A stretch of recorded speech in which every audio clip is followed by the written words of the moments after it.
নেহেরু কি secretly monarchy style পাওয়ার পছন্দ করতেন? আমার মতো আপনার মনেও যদি এই প্রশ্ন দানা বাঁধে, তাহলে আজকের পর্ব আপনার জন্য।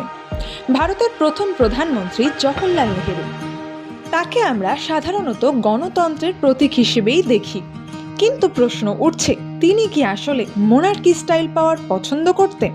স্বাধীনতার পর নেহেরু দেশের গণতান্ত্রিক কাঠামো তৈরি করেন, সংবিধান, নির্বাচন, সংসদ সবই চালু করেন, কিন্তু সমালোচকেরা বলেন তার হাতে ছিল বিশাল ক্ষমতার কেন্দ্রীকরণ, দীর্ঘ 17 বছর প্রধানমন্ত্রী থাকা এবং ইন্ডিয়ান ন্যাশনাল কংগ্রেসের উপর তার প্রভাব, এগুলো কি তাকে এক প্রকার অপ্রকাশ্য শাসক বানায়নি?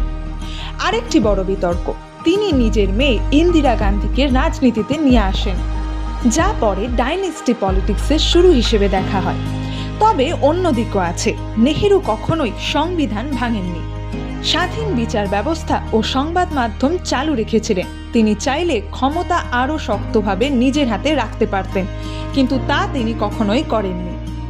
তাহলে প্রশ্ন থেকেই যায়, নেহেরু কি সত্যি মনার্কি স্টাইল কন্ট্রোল চাইতেন, নাকি তিনি শুধু স্ট্রং লিডারশিপ দিচ্ছিলেন?